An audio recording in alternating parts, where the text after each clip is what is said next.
Alrighty. Good evening, and a happy Thanksgiving to all pro wrestling fans out there of all shapes and sizes, from all around the world. Welcome to another live pro wrestling talk brought to you by Blitzball Champ Gaming.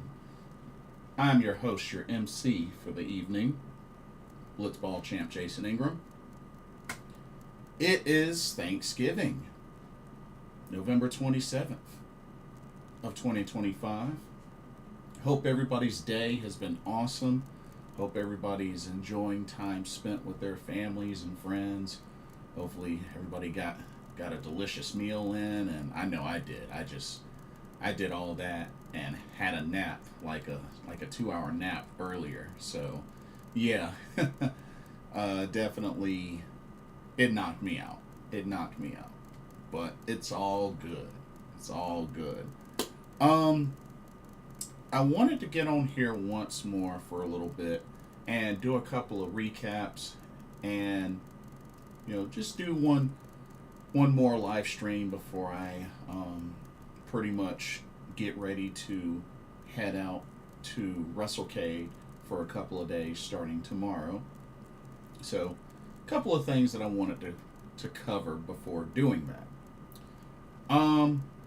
Pro wrestling tournament season is alive and well and continues to be alive and well, as I wanted to go over the current standings of the AEW Continental Classic 2025 as well as the New Japan Pro Wrestling World Tag League 2025. So I want to go over the standings for both of those tournaments. I also got a chance to watch Mika Iwata's 10th anniversary show, which has a really cool name. It's called Kick Thunder Claw Marks. But yeah, that is up on Wrestle Universe now, VOD. So if you haven't seen it, definitely check it out. It was a really good show. I'll be reviewing that tonight. And then I'm going to finish off by giving my preview of WWE Survivor Series WarGames San Diego. That'll be this weekend as well. Not a big card, but, 2 very big matches and 2 title matches as well. So, we'll preview that. Enigma, welcome to the stream. Good to see you. Happy Thanksgiving. Hope it's been a good one for you. Okay. Pro wrestling tournament season is alive and well. So many tournaments, so much going on. Want to give a shout out to the Babes of Wrath in AEW, Harley Cameron, Willow Nightingale. They have successfully punched their ticket to the finals of the AEW Women's World Tag Team Championship Tournament. They were able to defeat the Sisters of Sin, and now the Babes of Wrath will await their finals opponent, which will come down to either the Timeless Love Bombs of Mina Shirakawa and Toni Storm, or the combination of Megan Bayne and Marina Shafir, which will happen next Wednesday. So definitely keep an eye out for that. And that will be a holiday death match.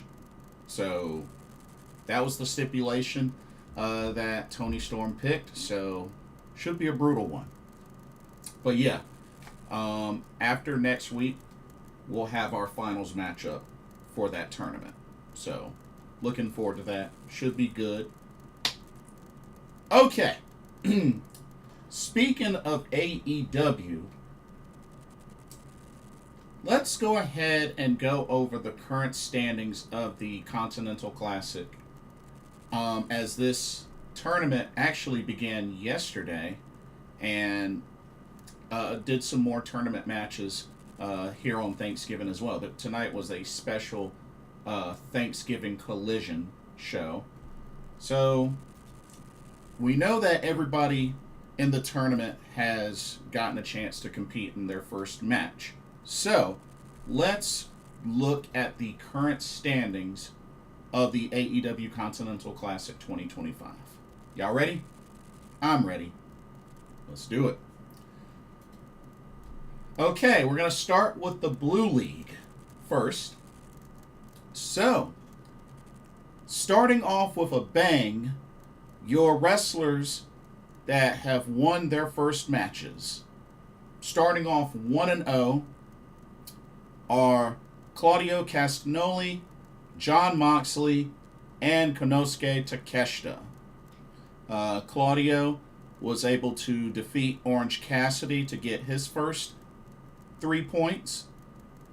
Jon Moxley defeated Mascara Dorada, which was actually a really good match. That was a really good match. Mascara Dorada put up a really good fight, but Jon Moxley was able to get the victory and get his first 3 points. And then Konosuke Takeshita, Roderick Strong was quite a back and forth match, but Takeshita was able to pull off the victory and get his first 3 points. So, 2 members of the Death Riders and a member of the Don Callis family getting their first set of points. So, a great start for Takeshita, Moxley, and Claudio. But don't sleep on Orange Cassidy, Roderick Strong, Mascara Dorada. Still plenty of tournament left.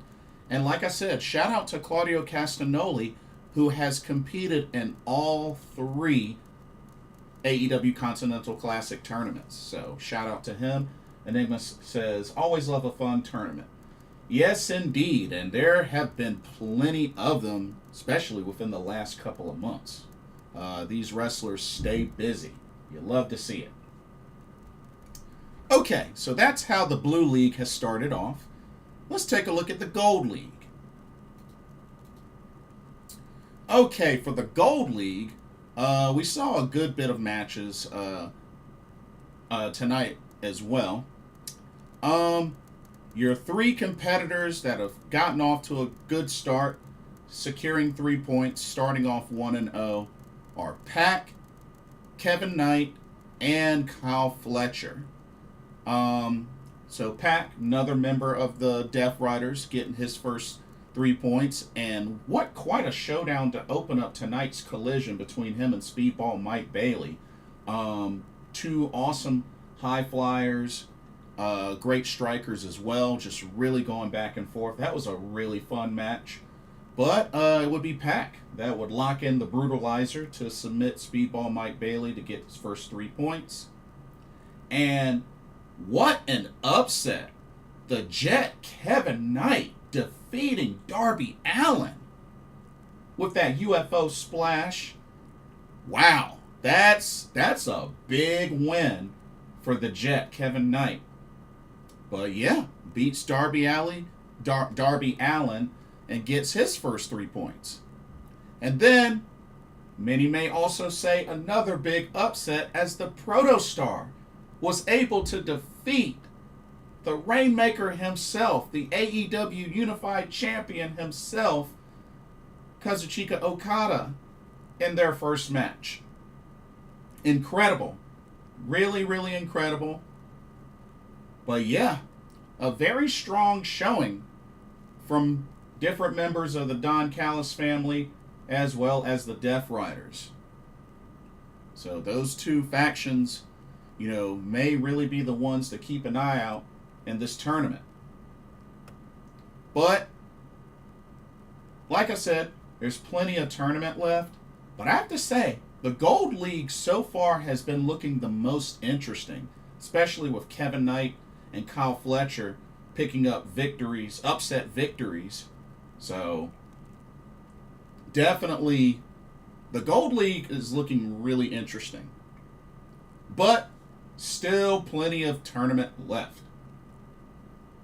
And just to remind folks, a win is 3 points, a loss is 0 points, and a draw is 1 point.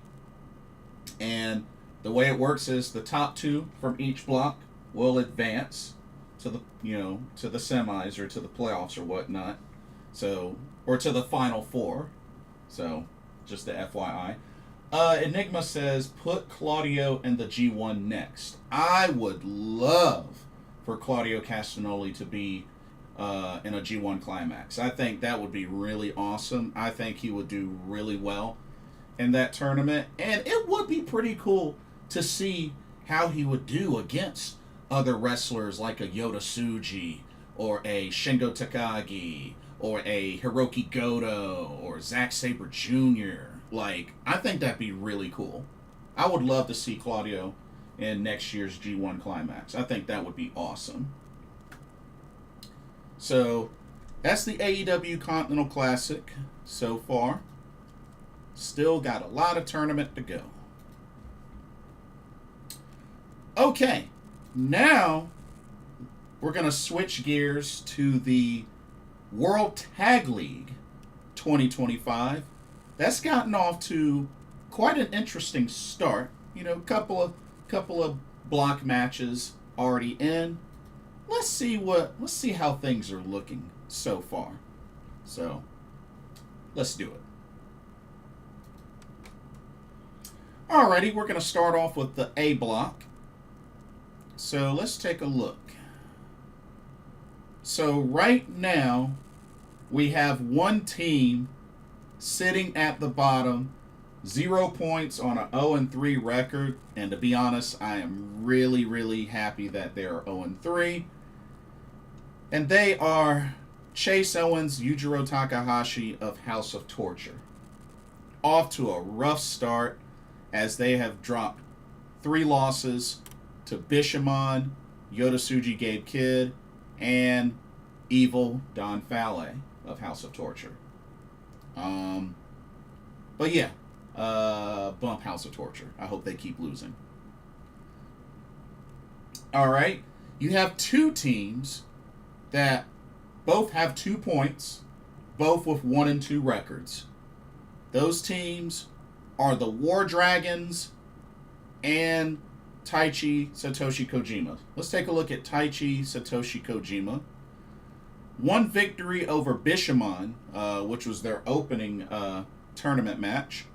But they dropped 2 losses to Toru Yano Bolton Oleg and El Desperado Shuji Ishikawa. So, got off to a good start, but then dropped 2 in a row. So, we'll have to see if they can bounce back. And then the War Dragons, Shingo Takagi and Drilla Maloney, same thing happened with them. They got off to a great start with an opening victory over Yota Tsuji Gabe Kidd, but then they dropped 2 in a row to House of Torture's Evil Don Fale and El Desperado Shuji Ishikawa. So, but I still am very high on this team. I really like what I've been seeing from Drilla Maloney and Shingo Takagi. I still have them as a strong candidate to win the A block, or at least finish the top of the A block. So, we'll see how it goes.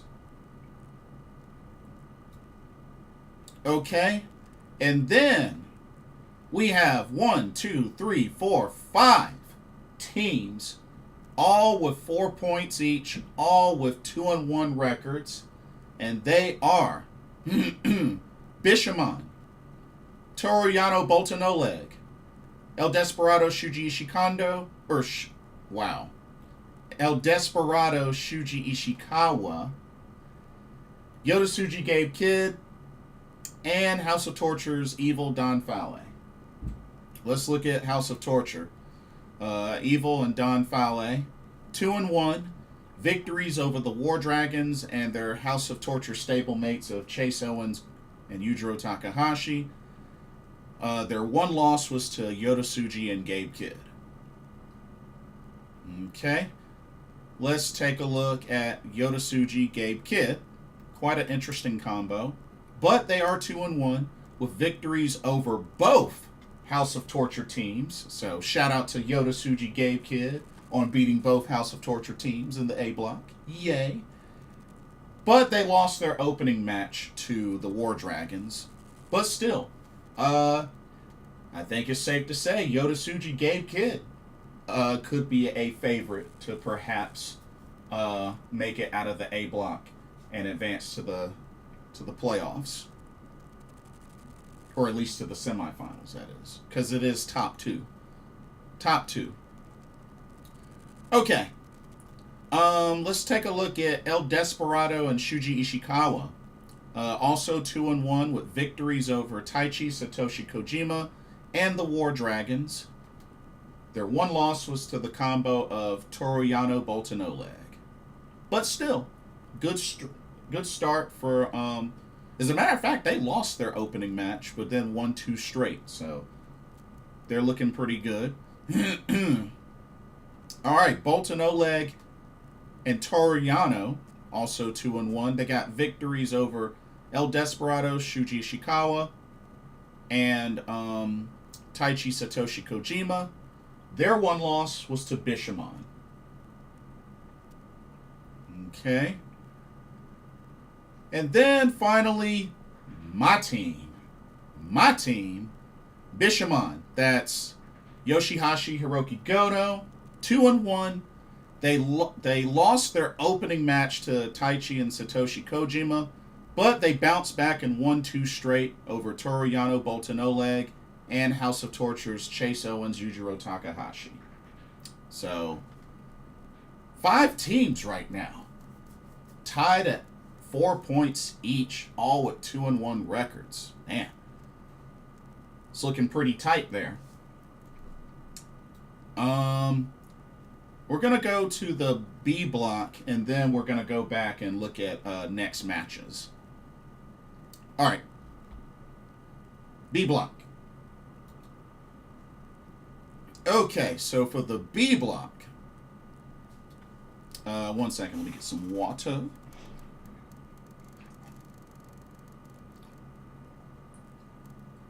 Okay. Okay, so for the B block. So starting off, we have 2 teams sitting at the bottom, 0 points on 0-2 records. They are Hiroshi Tanahashi and El Phantasmo, and surprisingly, the current IWGP Tag Team Champions themselves, the Knockout Brothers, are 0-2. Let's take a look at the champs. That's Yuno, Ice, and Oscar.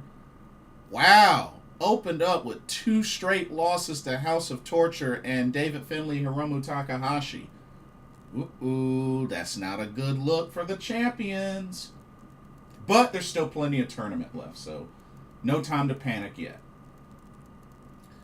Then Hiroshi Tanahashi, El Phantasmo, not a good start for them as well. They're 0-2 with losses to Shota Umino, Yuya Uemura, and David Finlay, Hiromu Takahashi.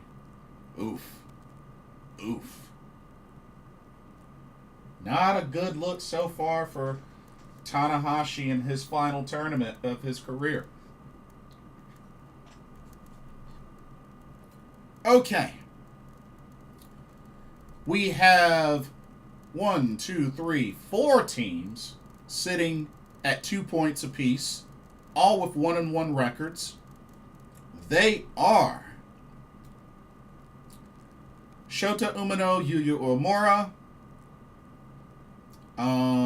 United Empire, House of Torture, and Monster Sauce. Let's take a look at Monster Sauce. That's Lance Archer and Alex Zane. 1-1. Victory over House of Torture and a loss to United Empire. Okay. House of Torture. That's Ren Narita and Sonata. A win over the Knockout Brothers and a loss to Monster Sauce. All right, United Empire. That's Great Okan and Callum Newman. A victory over Monster Sauce, but a loss to TMDK. And then finally, Shota Umino, Yuya Uemura. A victory over Hiroshi Tanahashi, El Phantasmo, and a loss to TMDK. So, 1-1, not bad. Still plenty of tournament left. And then right now, we have 2 teams sitting at the top, 2-0 with 4 points. They are TMDK and David Finlay, Hiromu Takahashi. Let's look at TMDK. That's Zack Sabre Jr. and Ryohei Oiwa. 2 victories over Shota Umino, Yuya Uemura, and United Empire. So a good, strong start for TMDK. The mighty don't kneel. And then the surprising combination of David Finlay and Hiromu Takahashi are actually 2-0 right now, with victories over the Knockout Brothers and Hiroshi Tanahashi El Phantasmo. Dang, that's kind of impressive when you think about it. I mean, 2 victories over ELP and Mr. Ace President and the current tag champs. Dang, that's quite a start for this very weird pairing. But yeah, so that's how the B block is looking. So let's take a look at the next matches, starting with the A block. So the next set of matches for the A block will be on November 29th. That is Saturday. Saturday. Let's see what we got. We got Bishamon versus El Desperado, Shuji Ishikawa. That should be a good one. That should be a good but interesting showdown there. But yeah, that should be good. We got Toru Yano, Bolton Oleg versus Yota Tsuji, Gabe Kidd. Oh man, I got a feeling that one's gonna be wild. Let's see. We got El Desperado, or wait, no. That's Taichi Satoshi Kojima against House of Torture's Evil and Don Fale. And then we got House of Torture's Chase Owens, Yujiro Takahashi versus the War Dragons. Oh man, I hope the War Dragons can give them their 4th straight loss. Here's hoping. But yeah, some very interesting matchups there for the A block. All right, let's look at the B block. So the B block actually have matches on the 28th and the 30th. So Friday and Sunday. So I actually want to talk about both. Let's see. So on the 28th, let's see. We got Mr. Ace President and ELP versus the tag champs, the Knockout Brothers. Okay. Which both 0-2. So may see which one gets their first victory, but it would be funny if both went to a draw. That would be funny. That would be so funny. But I think one of those teams is going to end up getting their first win. Let's see. We got United Empire versus Shota Umino, Yuya Uemura. That should be good. Should be really good. TMDK versus Ren Narita Sonata of House of Torture. Let's see. Ooh, this one ought to be interesting. Monster Sauce versus David Finlay, Hiromu Takahashi. That ought to be very interesting. That one could probably go either way. Yeah, I think that one could go either way. Should be good, though. Should be really good. And then, let's see what they got on the 30th. That's Sunday. So, Mr. Ace President and El Phantasmo against TMDK. Okay. Let's see. The Knockout Brothers will take on United Empire. Okay. And then, let's see, David Finlay, Hiromu Takahashi will take on House of Torture on the 30th. And then Monster Sauce versus Shota Umino, Yuya Uemura on the 30th. Ooh, okay. Oh, man. Those are some really interesting matches to look forward to coming out of the B block. But, yeah. So, at least we know we got matches on Friday, Saturday, and Sunday. So, lot of World Tag League matches this weekend. So, it's a lot. It's a lot. But I will give another recap on... I'll probably do another recap on Monday, December 1st. Because, like I said, it's a lot of action. But it'll be good. It'll be really good. I'm looking forward to it. And who knows? After this weekend's matches may give us a pretty solid idea of who may be advancing to the semis. Just saying. But we shall see. Okay. Next up, I want to get into the review of Mika Iwata's 10th anniversary show, thanks to Sendai Girls. Name of the show is called Kick Thunder Claw Marks. This marks Mika Iwata's 10th anniversary as a pro wrestler. This took place, which by the way, this was VOD, and it is currently available to watch on Wrestle Universe. So if you haven't seen it, I highly recommend checking it out. It was a great show. It took place, originally, it happened on November 22nd, and it took place at the Nishietsu Hall in Fukuoka, Japan. So, wow. Special anniversary show in Fukuoka. Alrighty. Good. And there were 6 total matches, including 1 championship match. And like I said, it was a solid show. So let's go ahead. Let me get my graphics out. And let's go ahead and get this review started. Alrighty.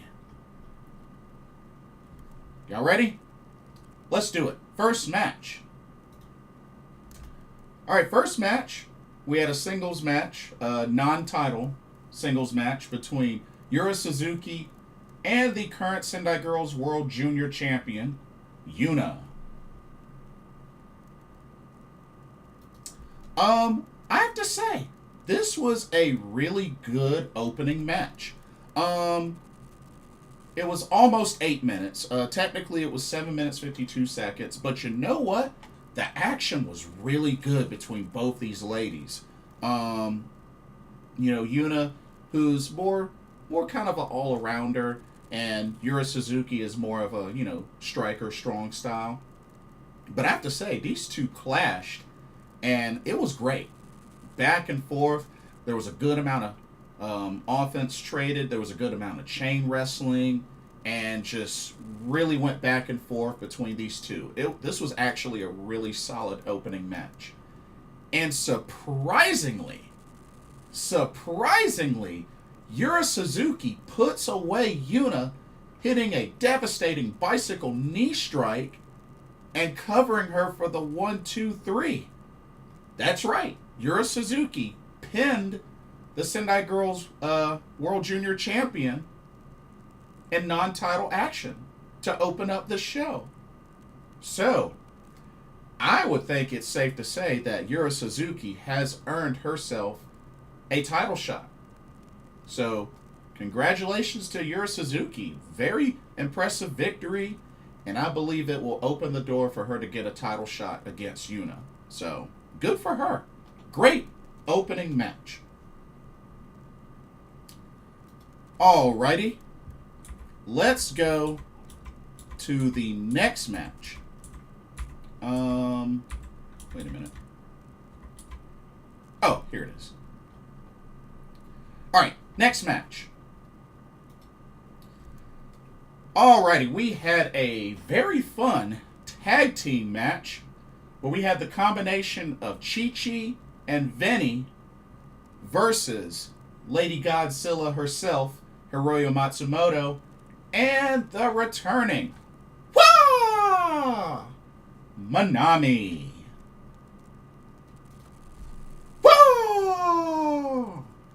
So good to have Manami back in Sendai Girls, back in action.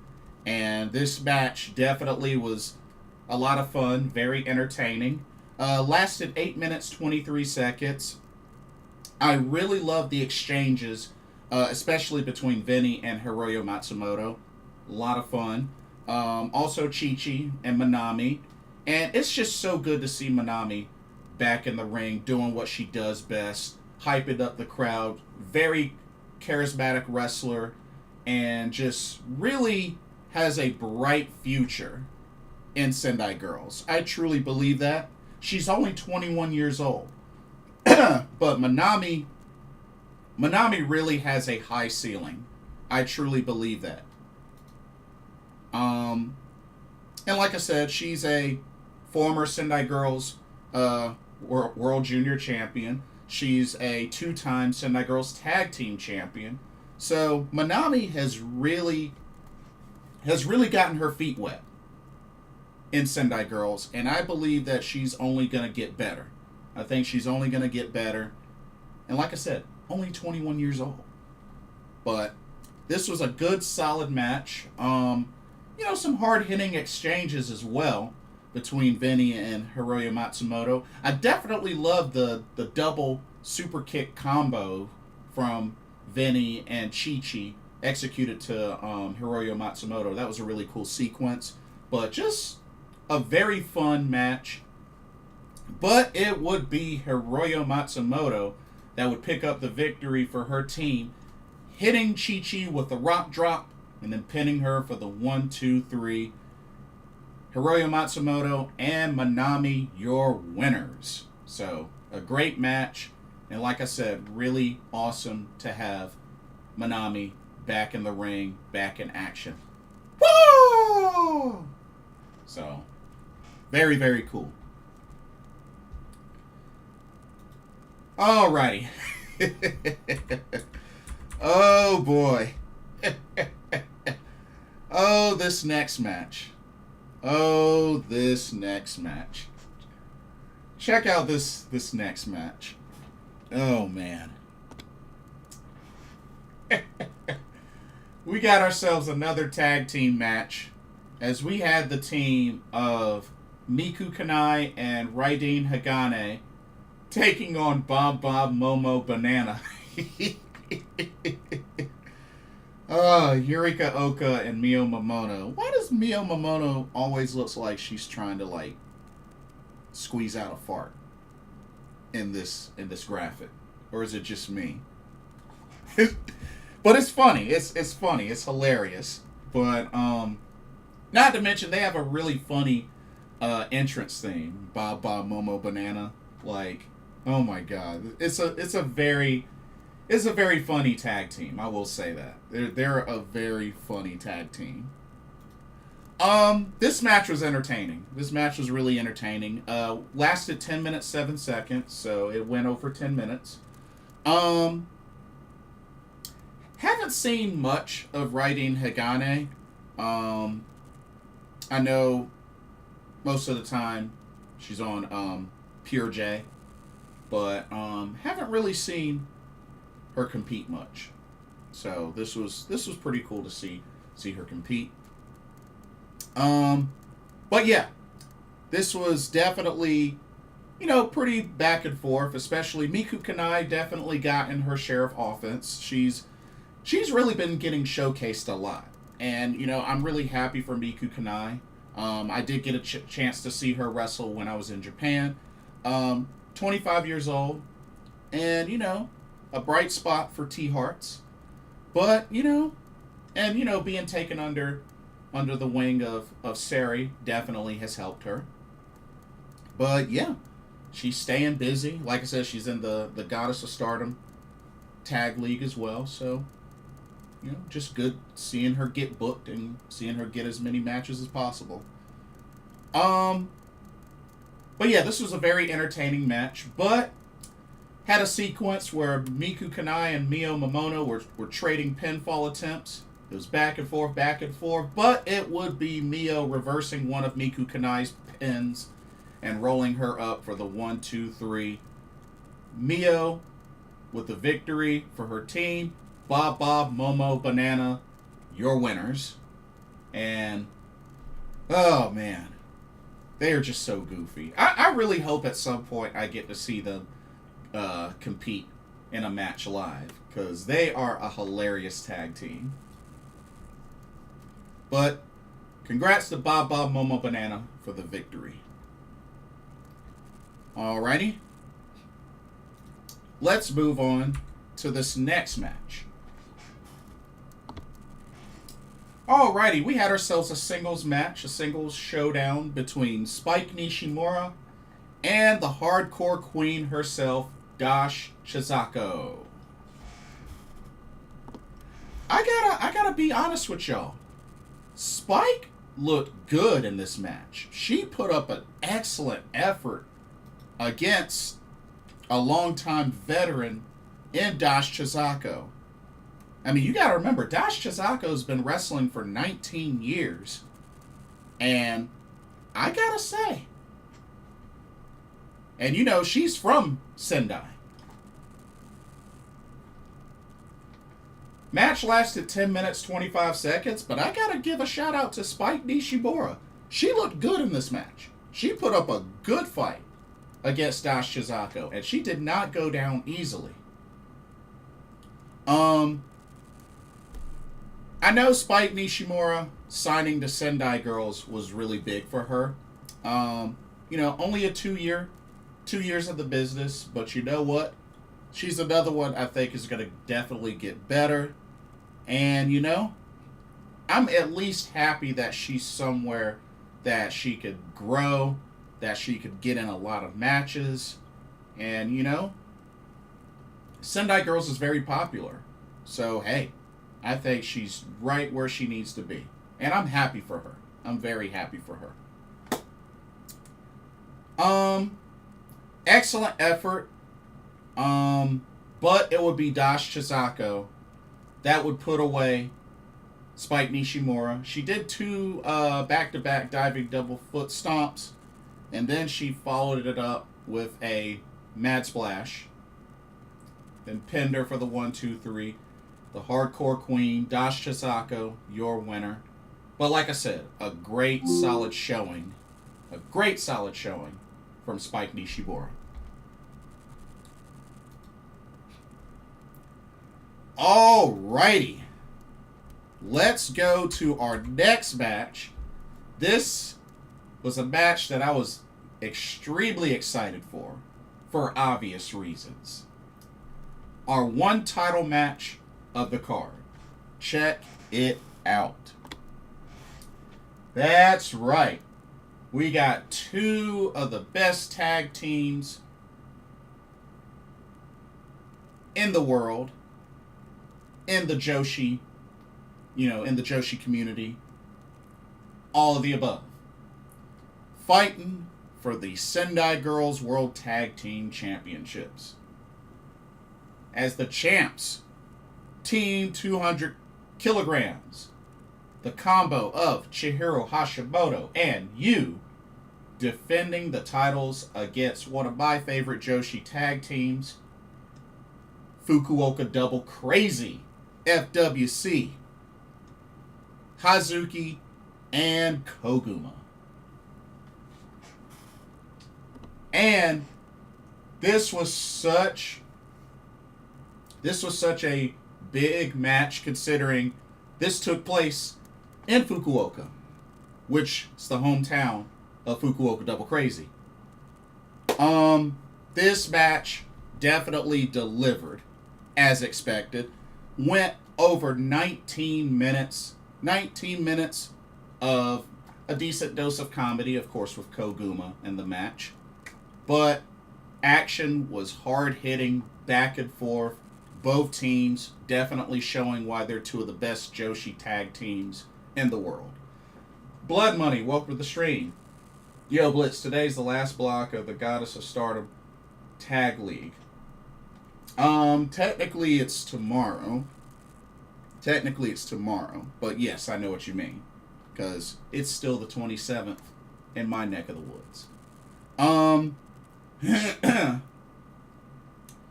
But But yeah, match went 19 minutes, 17 seconds. Was definitely back and forth. High flying action, of course, from Fukuoka Double Crazy. And just, what a showdown. What a showdown. But it would be Big Hash, who is double champion, by the way. She's one half of the tag champs and the current Sendai Girls World Champ. Put away the little bear with a last ride powerbomb and pinning her for the 1-2-3.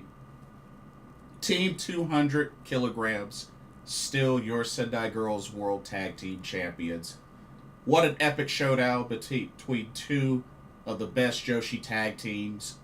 And honestly, if it wasn't for the fact that this was an anniversary show, this would have been the main event. But it's all good. It's all good. Still delivered. And then the main event, which is what this event is mainly about. The main event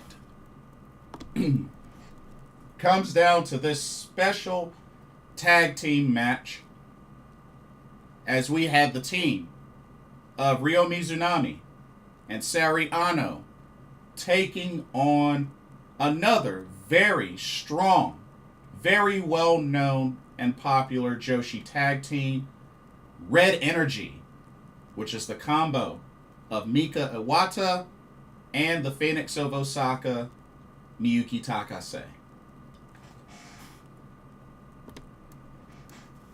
First off, loved the ring gear of the ring entrance gear of Red Energy.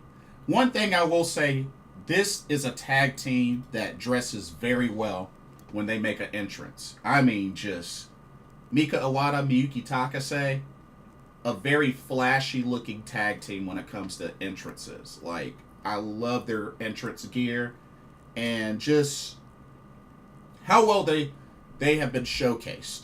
You know what I mean? Not to mention, Red Energy, they've been teaming up for at least a good, 4 years or so? Not to mention, they are, they have been Sendai Girls World Tag Team Champs. So, just really, really solid tag team in Red Energy. The main event lasted 18 minutes, 19 seconds. Of course, you gotta love the back and forth between Saori Anou and Mika Iwata. A lot of history there, for obvious reasons. They both have beaten each other for the Wonder of Stardom Championship and such. So, a lot of history there. Definitely back and forth between both of these teams. And honestly, nothing crazy special or anything like that. Just a good, solid main event showdown between these two teams. But it would be the guest of honor herself, Mika Iwata, who would put away Ryo Mizunami with a Lion Thunder and then pinned her for the 1-2-3. Red Energy, your winners in the main event of the Mika Iwata 10th anniversary Kick Thunder Claw Marks show. Solid show. Definitely a lot of fun. And like I said, it is up on Wrestle Universe. So please, if you haven't seen it, definitely check it out. And I hope y'all enjoyed it as much as I did, because it was a solid show. So Sendai Girls continues to deliver. Let's see.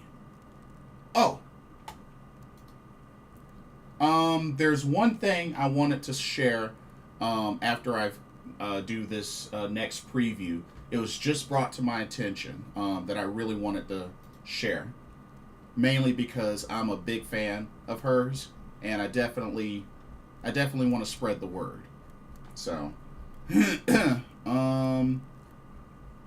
as a matter of fact, bear with me for 1 second because I actually want to pull it up. Bear with me for 1 second.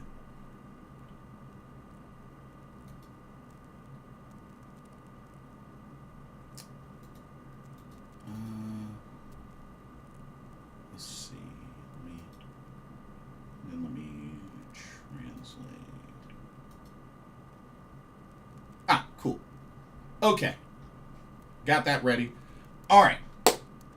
Now we're going to switch gears and preview WWE Survivor Series WarGames San Diego. That's right. So, got the big WarGames show this weekend. It'll be this Saturday, November 29th, and it will take place at the Petco Park in San Diego, California. There's only 4 matches. Only 4 matches on the card. So, not really a lot.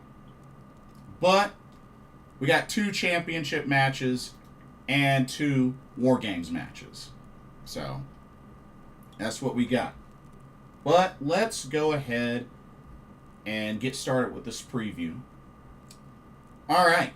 We're going to go over both championship matches first and then both WarGames matches.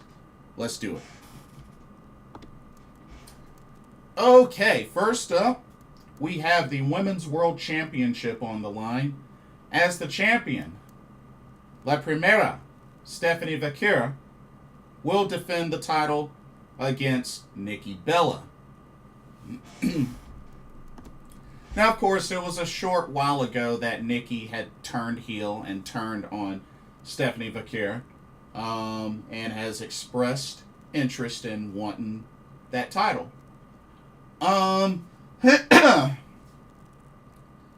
Honestly, I think Stephanie Vaquer retains. I really don't see her losing that title anytime soon. As a matter of fact, I think she will definitely go into next year as champion. So, I'm going to say Stephanie Vaquer retains. I do have a feeling that at some point, though, Brie Bella will return, because I think the whole idea is at some point the Bella twins are probably going to win those tag titles at some point. But like I said, I really don't know if Brie is even in pro wrestling shape. I have no idea, but something tells me that's eventually going to happen at some point.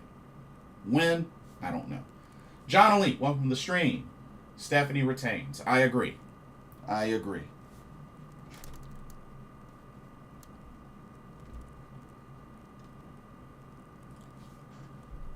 Okay. Let's go to the next championship match.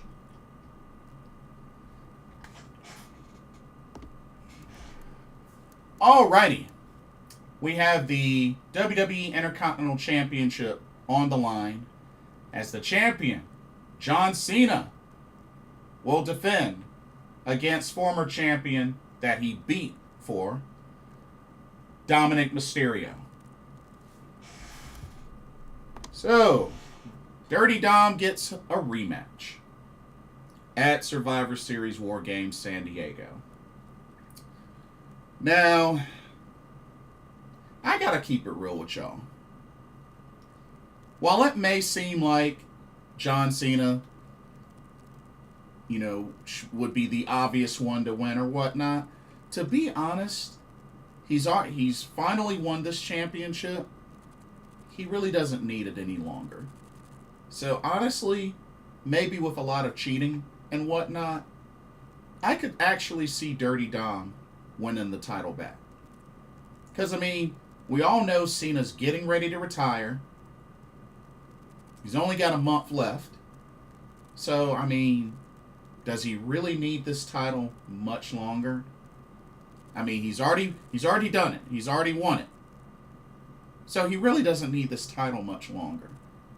So, honestly, I'm going Dirty Dom gets his title back. It might involve a lot of cheating.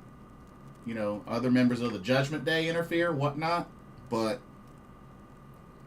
yeah, I think Dirty Dom gets the title back through shenanigans and cheating.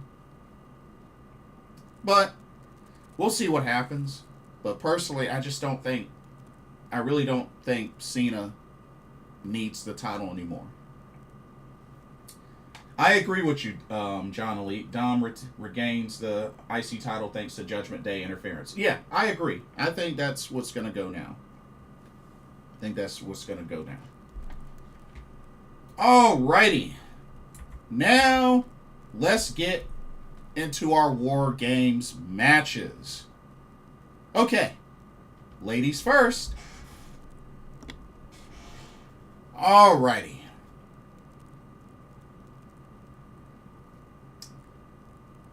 The women's War Games match.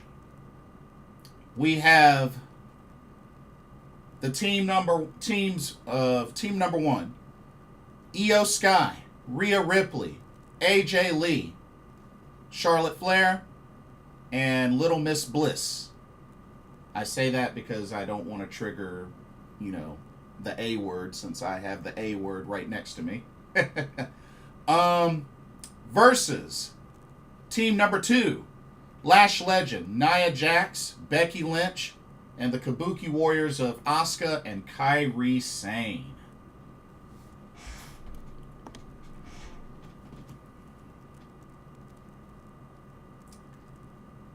Now, correct me if I'm wrong, this is only AJ Lee's second match since returning.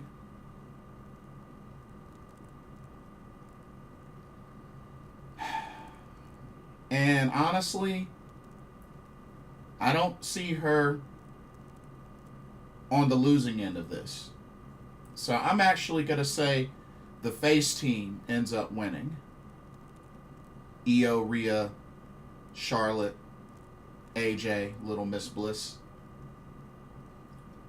I'm picking them to win. But my whole thing is, everybody was so hyped for AJ Lee's return, and this is only her second match coming back. I mean, that's why, in all honesty, I even question the return. I question it. And like I said, whether it's like health wise or what, that's why I was hesitant. Because it's like everybody was super hyped when she returned, but this is only her second match back since returning.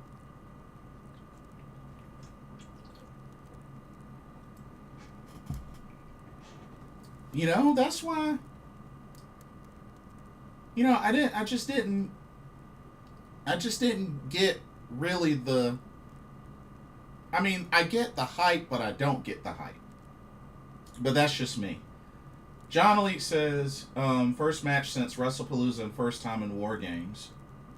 Do we get something between Charlotte and Rhea? It's possible.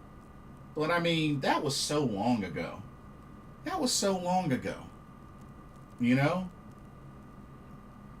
It's not impossible though. It's just, that was forever ago. But I'm gonna say the face team wins. But we'll see what happens. All right. Now we go from the women's War Games match to the men's War Games match. Alrighty. So for the men's War Games match, we have team number 1, the face team, which are the Usos, Jimmy and Jay Uso, CM Punk, Roman Reigns, and Cody Rhodes. Taking on team number 2, the heel team of Logan Paul, Braun Breaker, Bronson Reed, Drew McIntyre, and Brock Lesnar.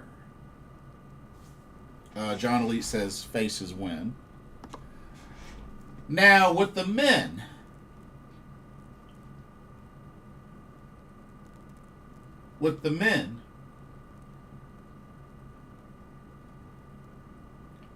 I gotta go with the heel team. I got a feeling that the heel team's gonna win with this one. I'm not even a fan of the fact that Logan Paul is even in this match, but Super Treybo, welcome to the stream. Sub Blitzball, I'm getting mad. Everybody's predicting the Rams to, beat us and hand it to us. Nobody's giving us a chance on Sunday. Okay, Super Treybo, why are you surprised at that? You do realize who we're going up against after the showing that we had against the Niners. You do realize that, right? Think about it, Super Treybo. We got 3 interceptions and couldn't get a single touchdown from them. And we're about to go up against the number 1 team in the NFC. Why are you surprised, dude? I don't like our chances either. We're going up against the number 1 team, the 9-2 Rams. Not to mention who have the number 1 scoring defense in the NFL right now. Not to mention, you see how badly we are on injuries right now, right? You do understand that, right? Like, come on, dude. Why are you surprised? Did you not see what happened that Niners game?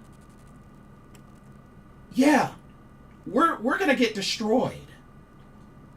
I honestly think we are going to get destroyed. Like, yeah, sure, and maybe at home, but come on, dude. We're going up against the number 1 team in the NFC, who have the number 1 scoring defense. We're going up against a quarterback that has over 2,800 passing yards, 30, let me repeat myself, 30 touchdowns to only 2 interceptions, having an MVP-like year, has 2 high-level receivers in Devontae Adams and Pico Nokwa,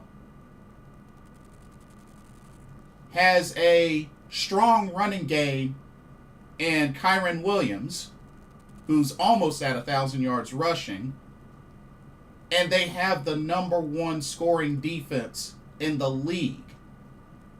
Yeah, I don't like our chances either, Super Treybo. Like, why are you getting mad? Why are you getting mad? Do you not realize who we're going up against? Number 1 team in the NFC. I'm pretty sure we're going to get destroyed. Sorry, not sorry. John Elite. Oh, so you're picking both face teams to win their respective Survivor Series WarGames matches. Okay. Interesting. Very interesting. But yeah, I'm gonna say some way somehow. I'm gonna say the heels. I'm gonna say the heel men's team ends up winning.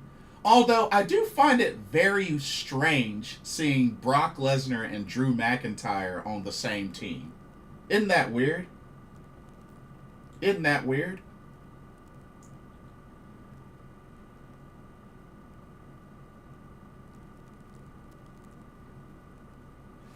Super Treybo says, yeah, I know, Jason, but I'm calling it now. Panthers going to have Matthew Stafford looking up at the sky at bank all day, and Bryce Young's going to dab all over their D. 300 passing yards. I'm calling. Super Treybo, I can appreciate the enthusiasm, but dude, you're not being very realistic. I appreciate it, but I think I think you're crazy. I think you're crazy.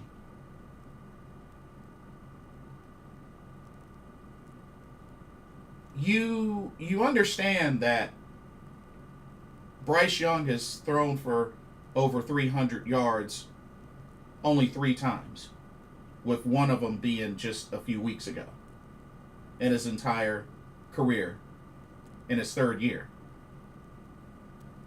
So he's going to throw over 300 passing yards against the number 1 scoring defense in the NFL.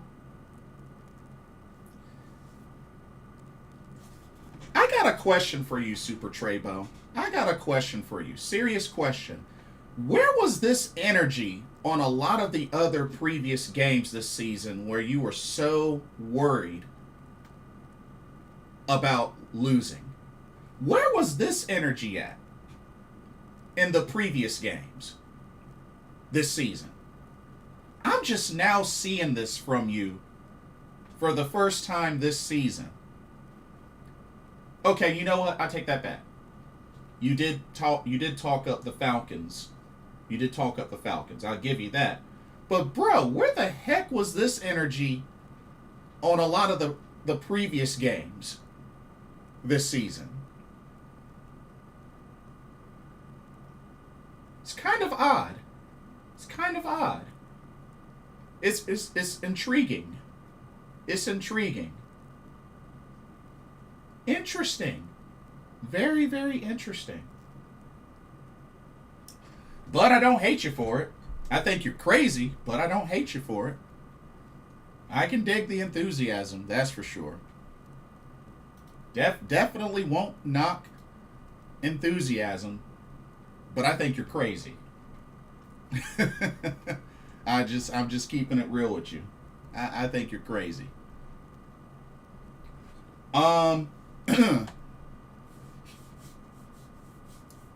Let's see.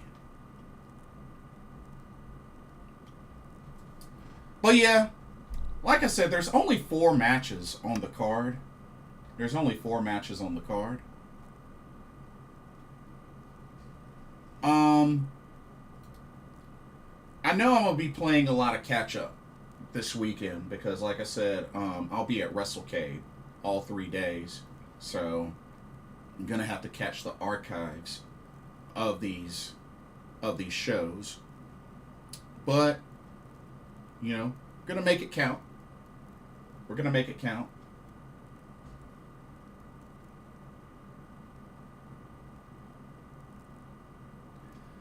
Super Trebo says, because like Forrest Gump says, the Panthers are like box of chocolates. You never know what you're going to get, and this week they're going to feast. I'm confident. You still haven't answered my question. You still haven't answered my question. Where was this energy through a lot of the previous games this season? Because go back and look at the archives. You have been so worried on many of the past games this season, and you've even commented on. But now all of a sudden you have this confidence going against the number 1 team in the NFC with the number 1 scoring defense.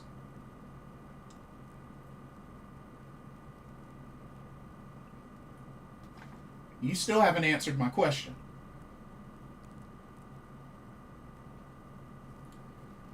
But like I said, you know, if that's what you're sticking with, that's what you're sticking with. I applaud you. I applaud you. But you're crazy. I don't... Okay. You saw the Niners game, right?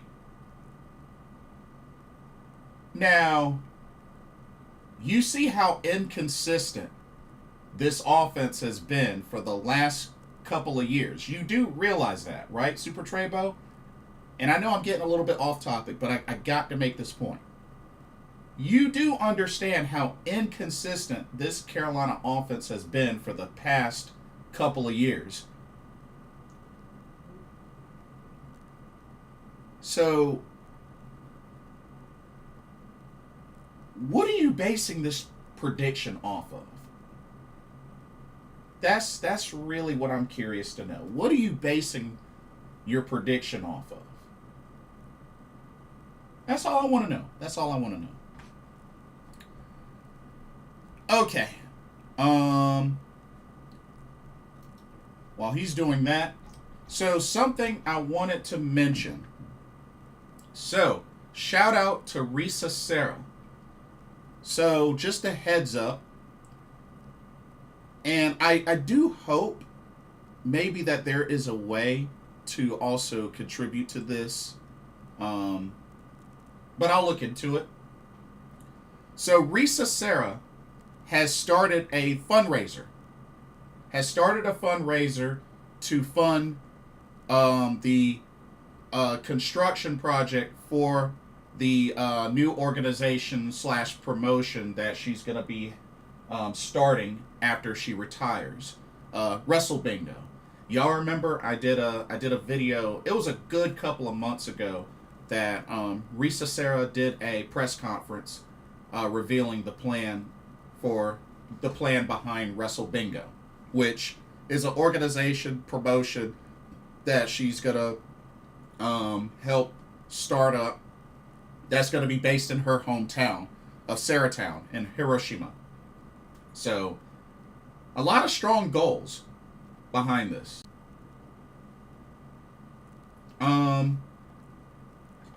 Let's see.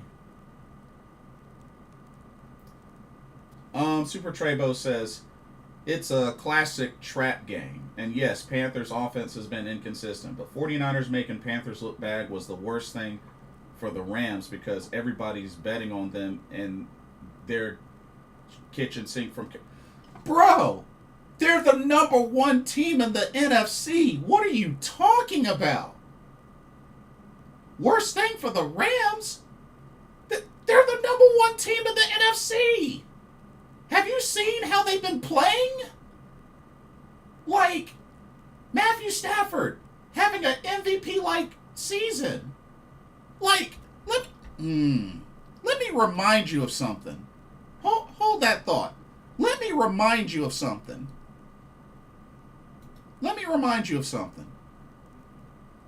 The Rams are on a 6-game winning streak. The only 2 losses were to the Niners and to the Eagles, both which are good teams. All the rest of their games, they've been able to handle business. Not to mention, I say it once again, number 1 scoring defense, only giving up an average of 16 points. Of course everybody's going to be betting on the Rams. Like, bro, I really don't understand why you're so shocked and why you're so mad. Like, it's the Rams. I'm not saying that it's impossible, but I don't get why you're upset. Of course others are going to bet on the Rams. They're the much stronger team, and Carolina's been inconsistent. Plain and simple as that. I mean, what else is there to think about?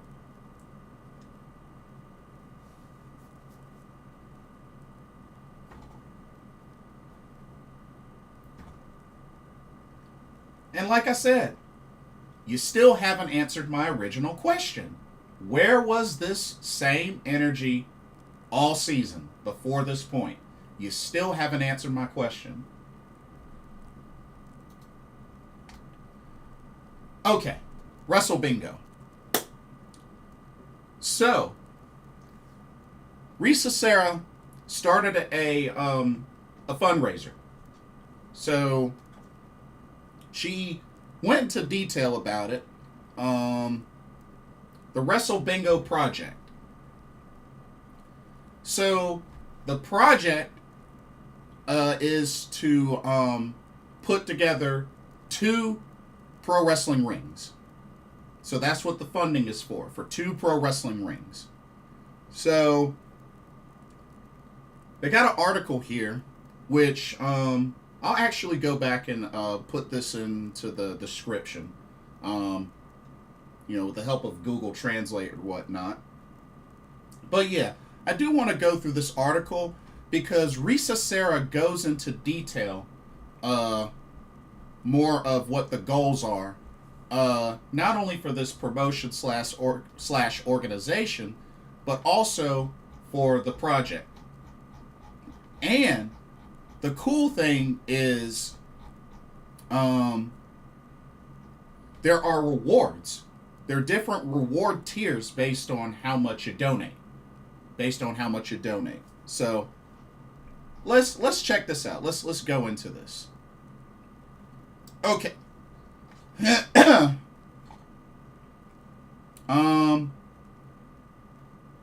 we go. She says, "Hello everyone. I'm Risa Sera, a female professional wrestler.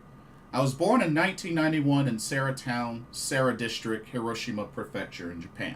I made my debut as a professional wrestler in 2012 and founded and led the wrestling group Prominence.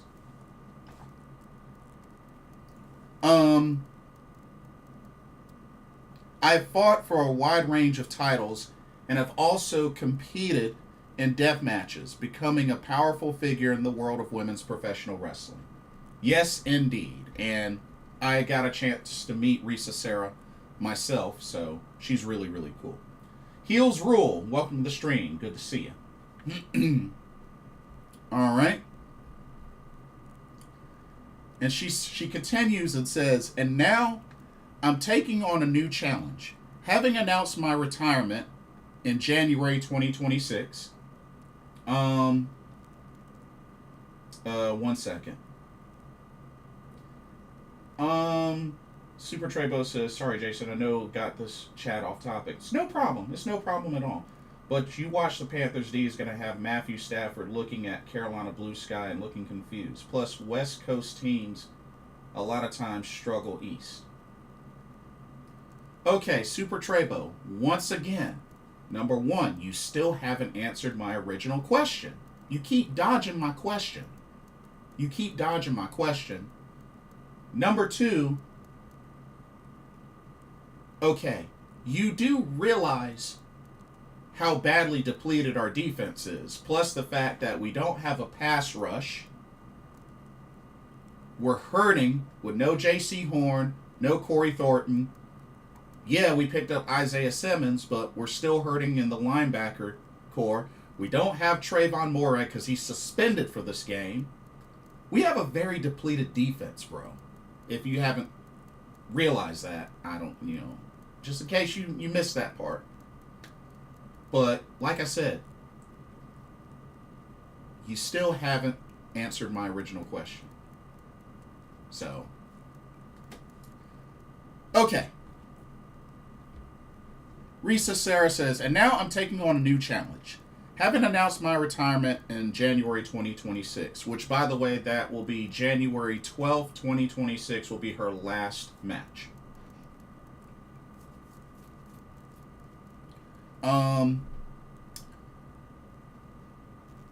I've launched a women's professional wrestling organization called Wrestle Bingo, based in my hometown of Sera, Hiroshima Prefecture.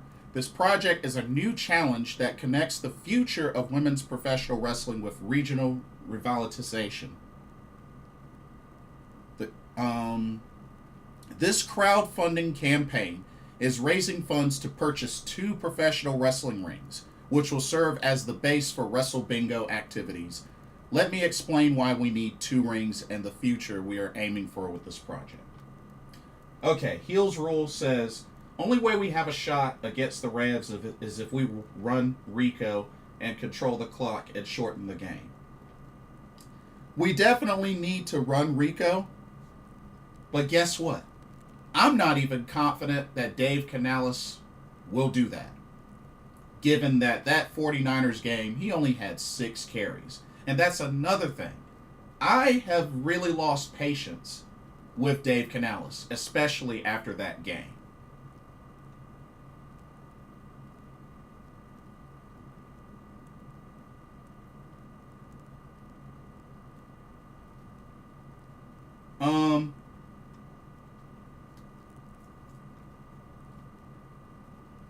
Let's see. Um. Okay. Super Trebo says reason I'm so sure is because remember when I said this reminds me of the 2013 season? Even though I didn't say much earlier, I said it's gonna be like 2013. Plus, when they open against the Jaguars, they win the division. Okay, Super Trebo, you do realize that the 2013 team is a lot different from the team that we have now. You do understand that.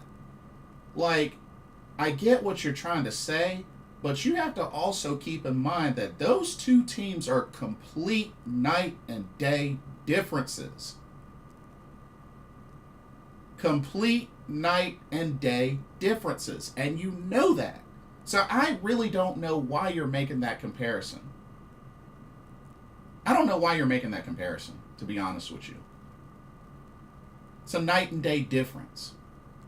So, don't know why you're making that comparison. Are you ready for Wrestlecade? Yes, I am. Looking forward to it. We'll be there all 3 days. It's going to be awesome. It's going to be awesome.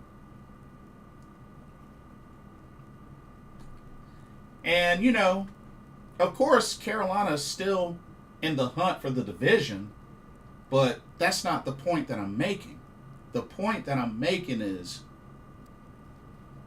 there's reasons why, one, I don't like their chances Sunday, and there's plenty of evidence and reason behind people betting on the Rams to win that game, even though it is a home game, especially after the abysmal turnout against the Niners. Sting is going to be there. Plan on meeting him. Oh, yeah. Oh, you'll be there? Oh, that's what's up. Nice. Well, hope to see you there. Okay. So,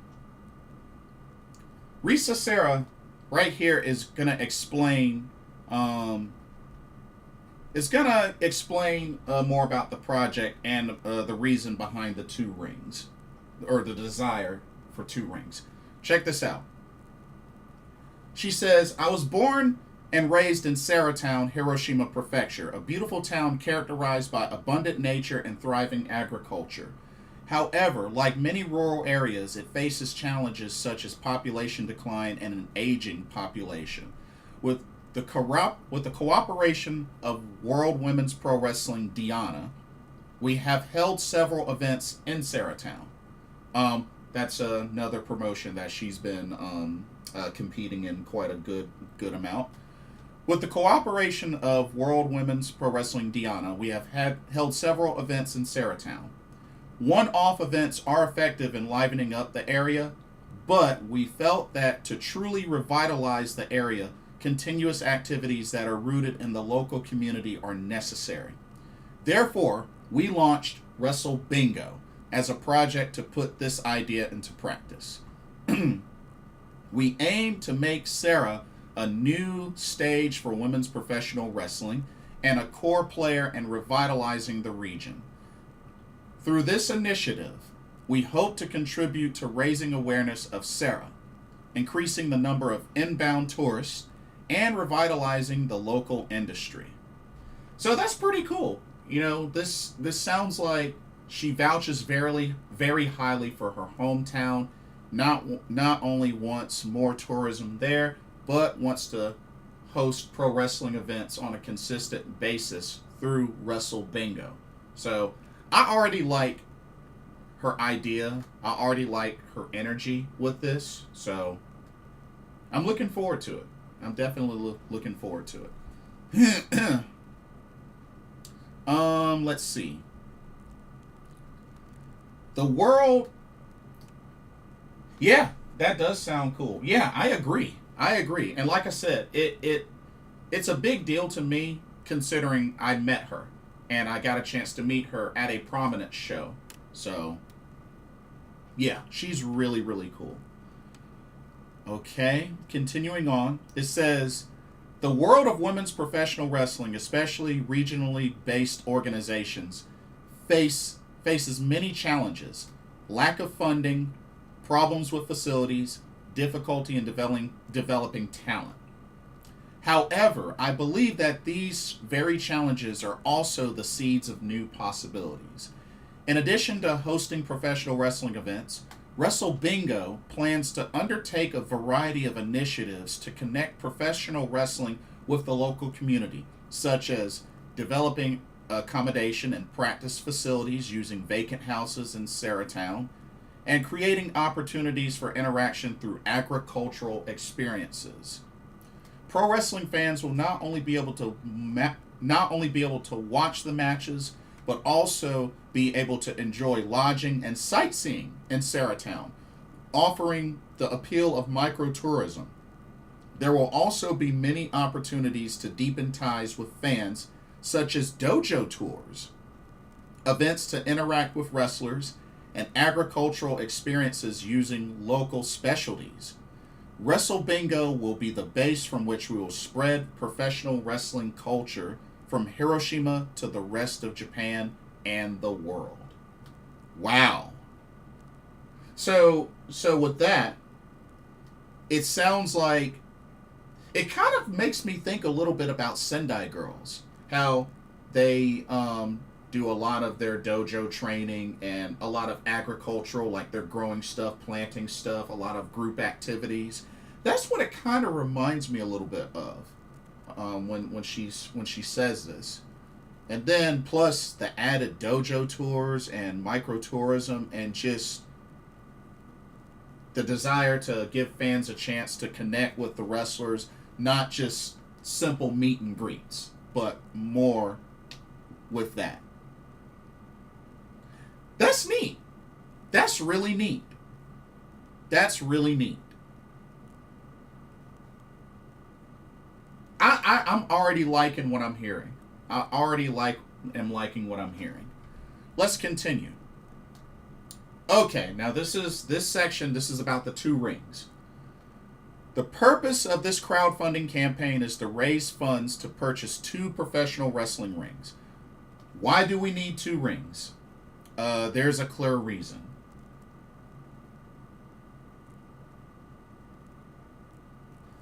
Super Trebo says, let's just put it this way.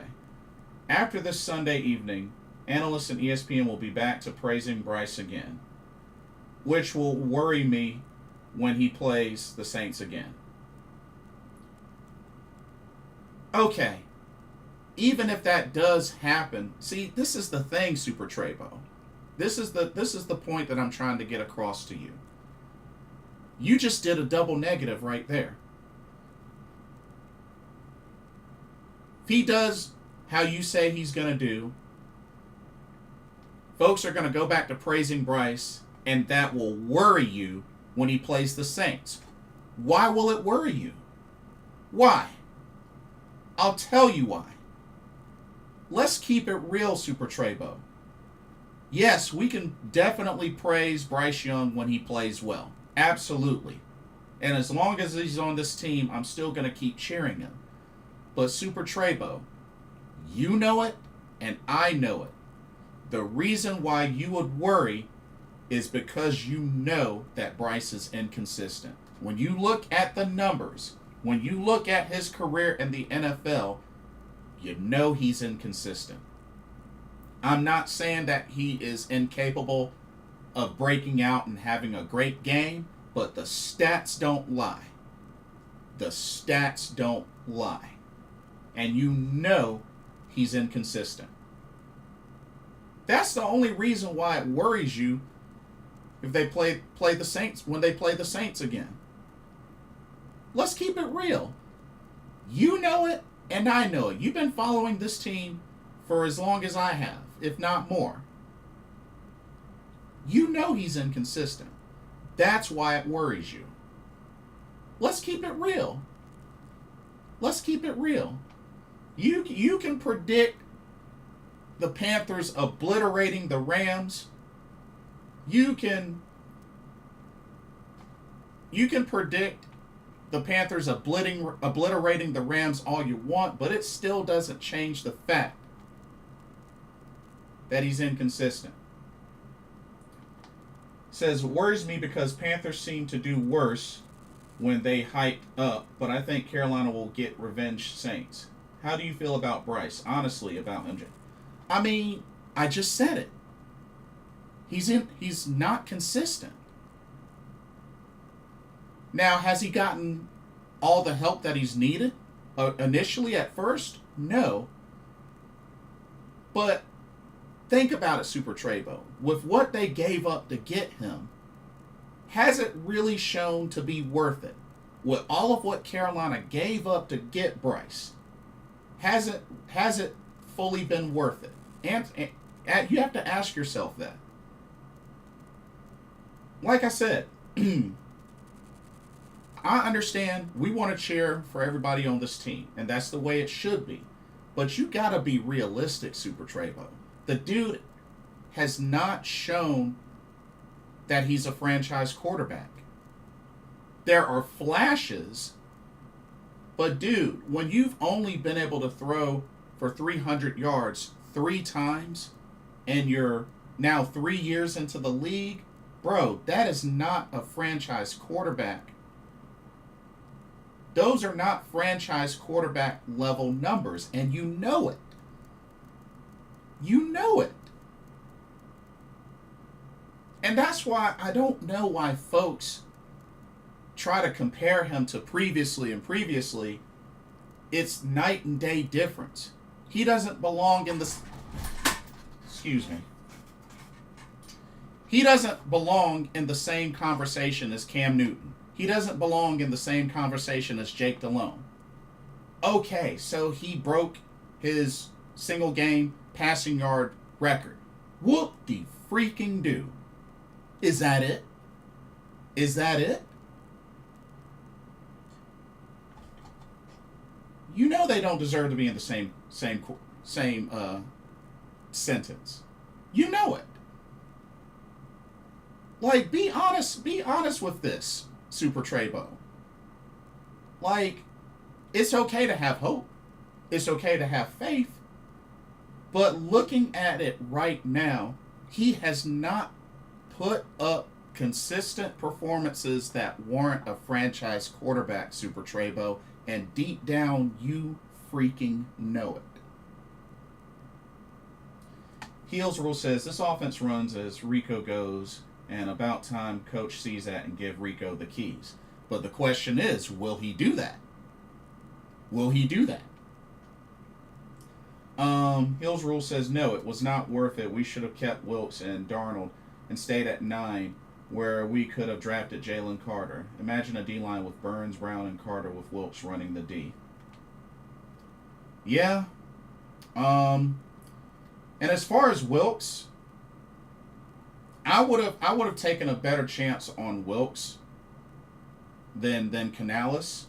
But at the same time, I still think a big part of why they didn't give Wilkes another chance is unfortunately due to his overall head coaching record. Because his overall head coaching record isn't great.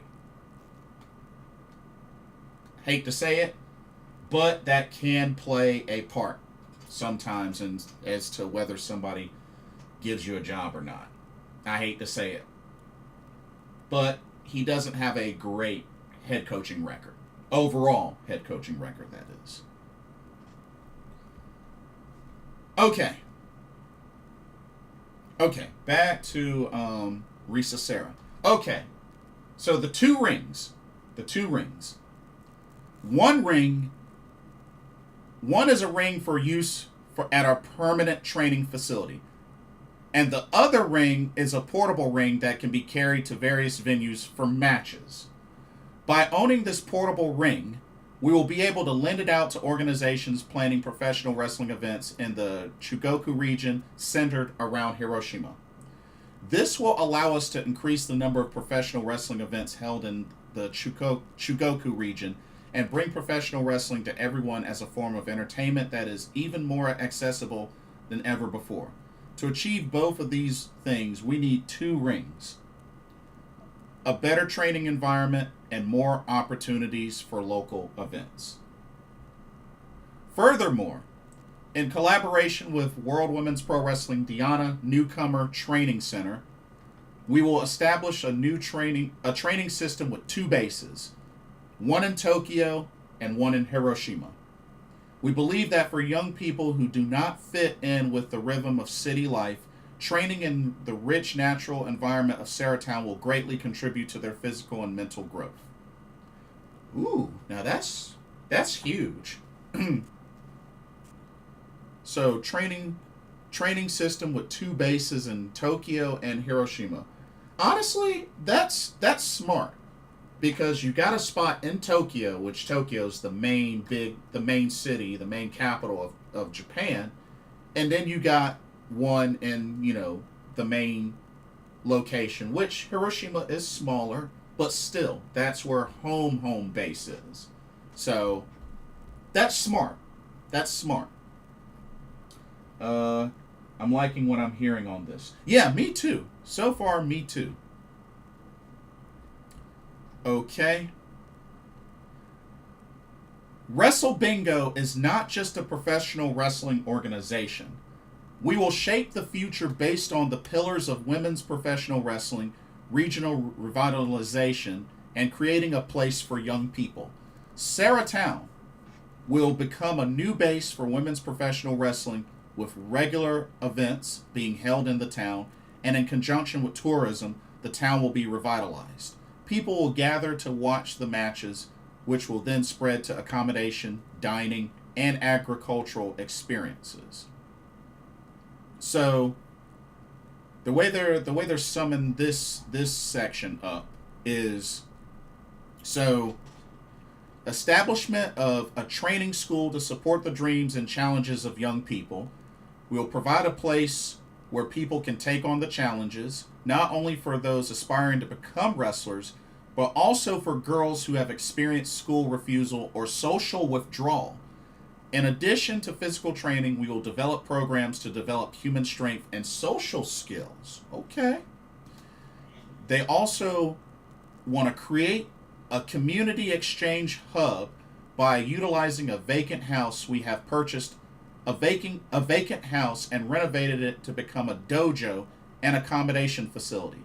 It will be a place for athletes to practice and train, and will also create a hub where fans and tourists can gather. And then they want to strengthen ties with local industries, promoting product development and collaboration with Sarah's specialties, which include grapes, pears, flowers, mushrooms, sake, etc., promoting the Sarah Risa brand, or the Risa Sarah brand, nationwide, and spreading the appeal of the region. Rather than just watching, we will provide an experience that will make you want to return to Sarah through interactions with athletes and locals, leading to an expansion of the connected population. Woo! Big words. Big words. But you know what? I love the enthusiasm. I love the energy. I love the ideas. I love the ideas. So, next it talks about the use of the funds and schedule. So the funds raised this time will be used as follows. So, for the purchase, so this is what this fundraiser's for. It's for the purchase, installation, transportation, and maintenance costs for 2 professional wrestling rings. That's what this fundraiser's for. So purchase, installation, transportation, and maintenance costs for 2, not 1, but 2 professional wrestling rings. A main permanent ring for training, and then your portable ring. Okay? Professional wrestling rings are specialized facilities, and to ensure safety, it is necessary to select equipment of the appropriate quality, and regular maintenance is also essential. Now, as for the schedule, we plan to order the ring immediately after reaching our fundraising target, with installation and operation starting around fall of 2026. After that, we will begin a full-scale new talent training program in early 2026 and plan to hold the first Wrestle Bingo sponsored event sometime in 2026.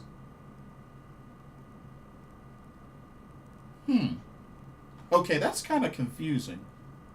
Because when I order the ring and immediately reach from installation and operation starting around autumn of 2026.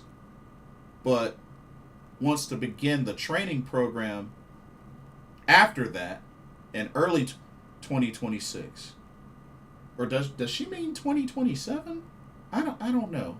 May have to keep an eye on that, because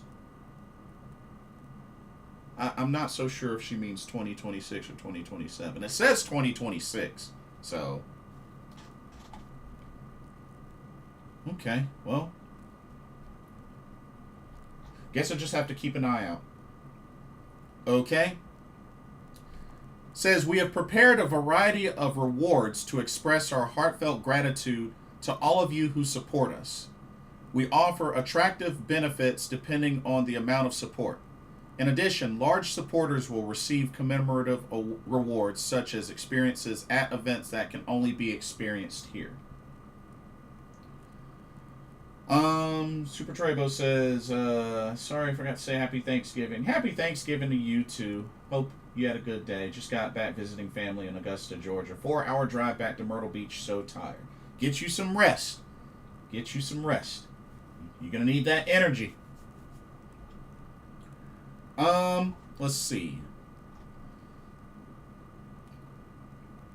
Okay.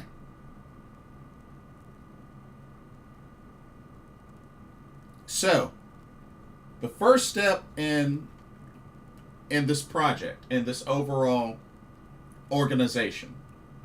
So it says, we will create a new base for women's professional wrestling in Saratown, Hiroshima.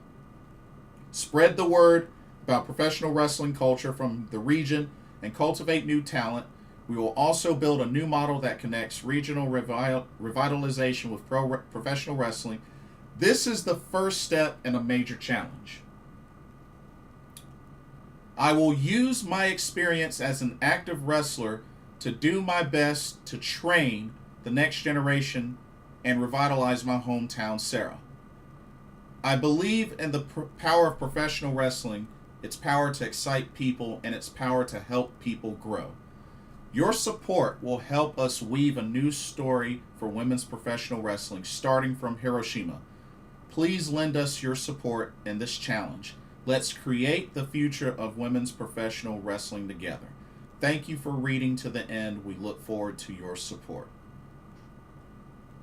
Happy Thanksgiving to you guys in the U.S. Happy Thanksgiving to you as well, John Elite. Appreciate you. But yeah, so that's the breakdown of this Wrestle Bingo organization and crowdfunding project. Now, so they have a couple of different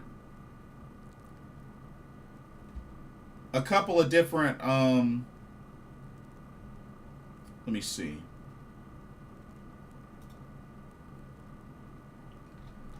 Okay. So there's a couple of different tiers depending on how much you donate. So I'll go over each tier. So let's see. So for 3,000 yen, you get a thank you video message. A thank you video message. With gratitude, Risa Sarah will send you a thank you message. It'll be 30 seconds long. Names will not be read out. After the crowdfunding campaign ends, a video URL will be sent to the email address registered. All right, that's for 3,000 yen. You get a thank you video message. For 5,000 yen, your name will be displayed on a sign at the entrance to the 5th floor of Corcoran Hall. on the day of the event. The size of your name will be displayed, will vary depending on the number of supporters. And you pretty much enter the name you would like to be displayed. Nicknames are acceptable, but has to be 10 characters or less. And main thing is refrain from using names that violate public order and morals. If you don't enter a name, your campfire username will be displayed. For 10,000 yen.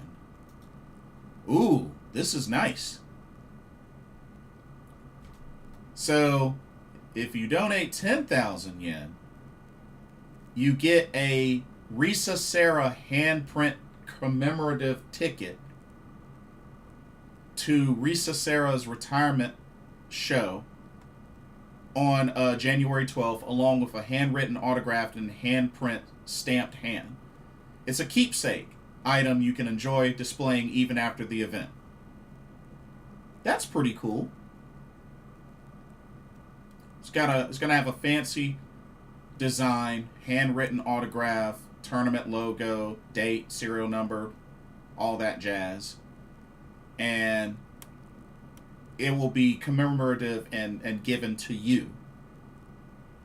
So that's pretty cool. That's if you donate 10,000. For 15,000 yen, you get a commemorative photo shoot in the ring immediately after the retirement event. So immediately after the conclusion of Risa Sera's retirement event on January 12th, you can take commemorative photos inside the actual ring.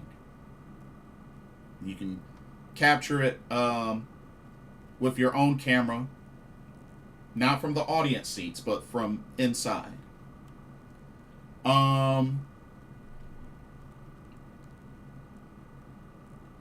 So it's you're just taking, you're taking the photos from inside the ring. Okay.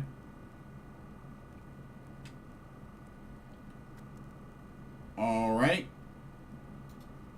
For 30,000 yen, you get a one-on-one call, a one-on-one Zoom call with Risa Sera, a 3-minute one-on-one Zoom call with Risa Sera.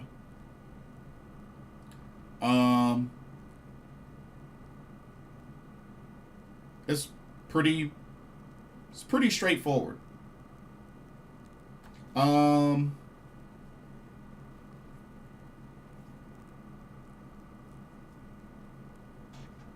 only thing is audio and video recording and live streaming are prohibited.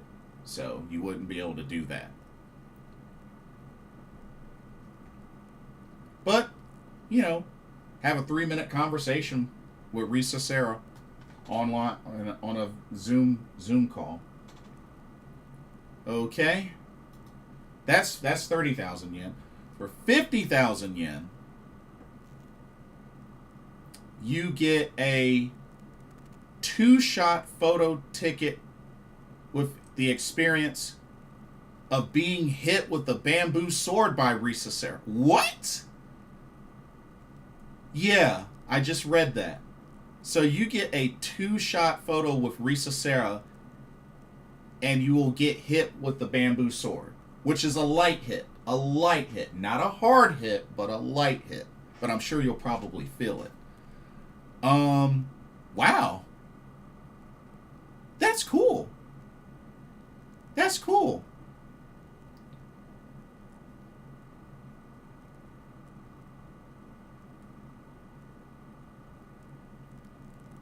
Yeah, that's actually really cool. So a picture with her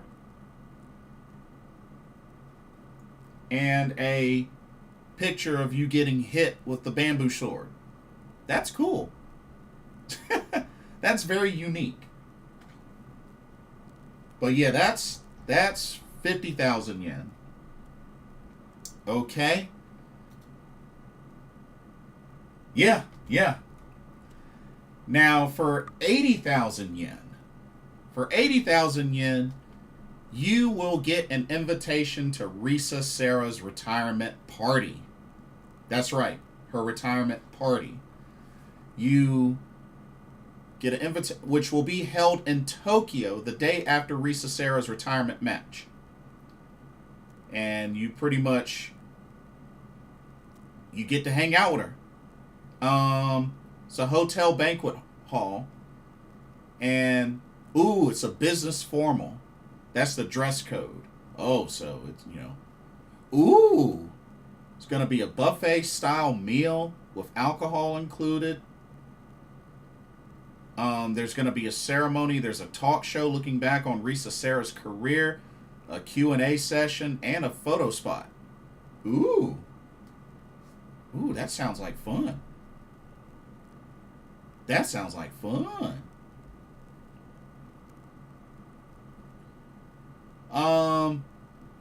Ooh, it gets bigger, y'all. It gets bigger. So, for 100,000 yen, you personally get to present a bouquet or a commemorative gift in the ring to Risa Sera during the retirement show. That's right. You literally get to present her with a bouquet of flowers or a commemorative gift. So you can present Risa Sera with a bouquet or a commemorative gift in the ring. The organizers will provide the bouquet or commemorative gift. Okay, so you don't have to provide it. They provide it for you. You just get the chance to present it to her formally. That's pretty cool. Yeah, that's pretty cool.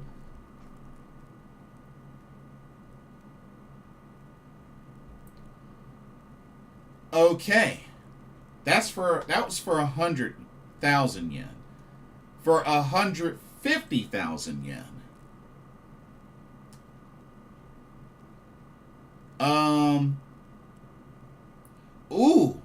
So for 150,000 yen, you get the right to enter the Risa Sera retirement party. You get to enter with Risa Sera. Now, yeah, 100,000 yen, which converts to about 640 US dollars. So that's about what 100,000 yen is. But the exchange rate, it fluctuates. So it's not always the same. It fluctuates little by little. So 150,000 yen is about $960. So 150,000 yen is about $960.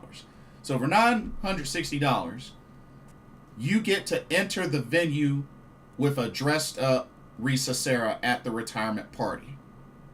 So not only do you get access to the party, but you get to enter in accompanying Risa Sera.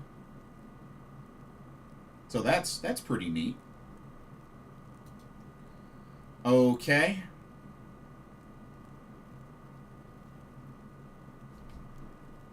For 200,000 yen, which is about $1,280,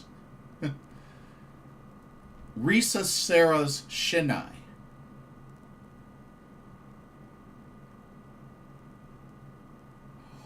Ooh. So,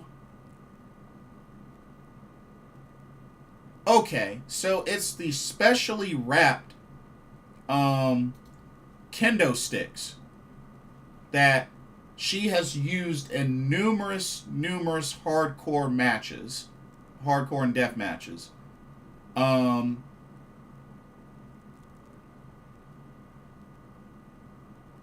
But yeah, that's what you get.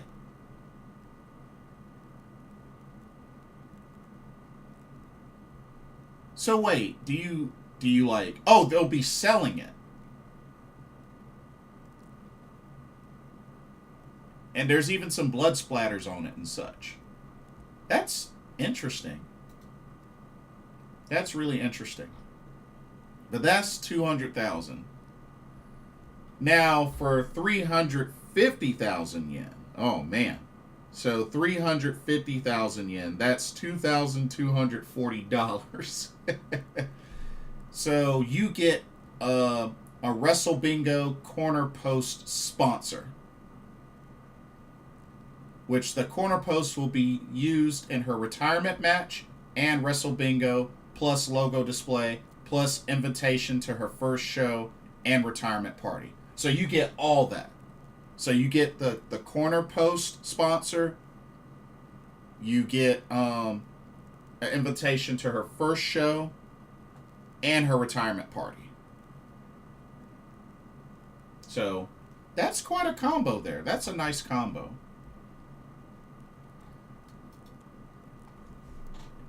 And then her biggest one, the biggest one. This is for 400,000 yen, which is about $2,560. This is the biggest one. For 400,000 yen, you get a Wrestle Bingo ring apron sponsor. So you get the ring apron to be used in Risa Serra's retirement match and Wrestle Bingo, plus logo display, plus invitation to first Wrestle Bingo event, plus retirement party invitation. So you get that whole complete package. So yeah, those are your different tiers. Yeah, we're getting too expensive now. Hey, yeah, but some of those returns are pretty freaking good. I'm just saying.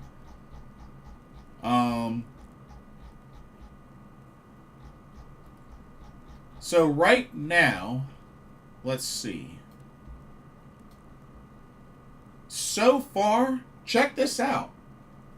So far, let me refresh this. So you have 41 days remaining until the recruitment ends. So far, there have been 20 supporters. 20 people have supported. So the target amount is 5 million yen. That's the target amount, 5 million yen. So 5 million yen, that is $31,998.98. That's the goal. That's the goal. Heels Rule says the sword one sounded cool. I would like that one. Oh, that one I think would be pretty cool. You know, getting hit with the bamboo sword. Yeah. So out of the 5 million yen, so far they have reached 722,000 yen. So they're about 14%. So they've gotten about 14% so far. 722,000 yen. Not bad. Not bad. I definitely want to look into this because I want to see if it's even possible if, you know, I'm kind of curious to see if anybody can support, or, you know, is it only, you know, to those in Japan? Because I would consider supporting if they offer it for international fans to be able to support. But I'll look into it. Yeah, I'll look into it. But yeah, and I'll put a link to the Campfire fundraiser. I'll put a link in the description when I go back and edit the description. But yeah, so all that sounds really, really cool. All that sounds really cool. But as being somebody that has met Risa Serra. And, just to clarify, for those of y'all that do not know who Risa Serra is or who she looks like, let me show you. That's Risa Serra. That was when I met her while I was in Japan at the Prominence show, which was the last show that I attended the day before I left to head back to the U.S. But yeah, that was her post-show meet and greet, which I waited out in the heavy rain for that meet and greet, which was 1,000,000% worth it. And as you can see, I had my heated jacket on. It was a lot of people waiting. Thankfully, the meet and greet was under the overhang, but of course we had to, wait outside. But hey, it was so cool. I bought one of her shirts, and I bought an autograph, of course, as you can see down there. But yeah, she does speak a little bit of English. But yeah, it was really cool meeting her. She was so awesome. And yeah, it's just, I am also, it's bittersweet as well, because I am a little sad that she is retiring. But I can understand. I mean, she's done a lot of death matches. She's in her mid-30s. And I get it. I definitely get it. And I'm just happy and blessed that I got a chance to not only see her wrestle live, but also meet her before she retired. So, very blessed. And honestly, I'm rooting very hard for this project, this Wrestle Bingo, to be a success. And you know what? I definitely think it makes sense that she's doing something like this, because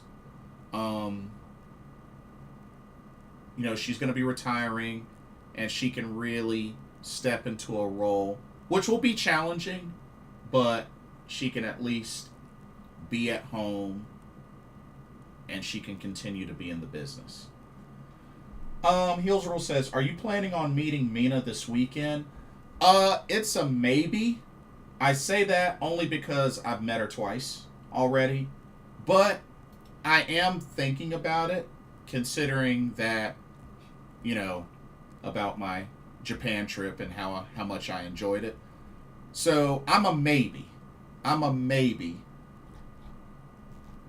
But yeah, I have met her twice. Once was in Philly/New Jersey. As a matter of fact, I have that. Bubble Boy 5000, thanks for the follow. This was when I met her in Philly, New Jersey. And that was when I met her at Wrestlecade, I believe, last year. Yeah, last year. So, that was at the Spark Joshi show in New Jersey last year. And that was at Wrestlecade last year. So, yeah, those were the two times that I met Mina. But, I might do a third. I might do a third. But yeah, I wish the best for Risa Serra. We'll be rooting her on, and like I said, I'm gonna look into that link, that article, and see if there's a way that I can support, and I'm gonna try to support as well. But anyway, that'll do it for this live stream. I want to thank everybody for coming out and chatting it up with me. Covered quite a bit in this one. Nice picks. Thank you. Yeah, Mina's really cool to chat with, and yeah, she's a trip. So definitely, I think if you're planning on meeting her, you won't be disappointed. I assure you, you won't be disappointed. But yeah, covered quite a lot. AEW Continental Classic 2025. New Japan's World Tag League 2025. Mika Iwata's 10th anniversary show. Check it out if you haven't checked it out. It was a really good show. Check out, we got Survivor Series coming up this weekend. Let me know your predictions. And of course, we got the finishing up the 15th Goddesses of Stardom Tag League this weekend as well. Got Wrestlecade. And yeah, it's a whole lot. It's going to be fun. It's going to be awesome. Heels Rule. Looking forward to seeing you there. Thank y'all so much. Don't forget to like, follow, comment, subscribe, all of the above. Thank y'all so much for watching. And I hope y'all enjoyed tonight's live stream. And I hope everybody had an awesome and blessed Thanksgiving.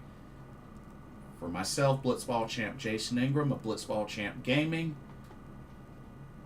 Hope everybody enjoys the rest of their weekend. Happy Black Friday as well. You know, get your shopping in, but, you know, everybody stay safe. And for those that'll be at Wrestlecade, I will see y'all at the Benton Convention Center for Wrestlecade 2025. God bless y'all. Love y'all.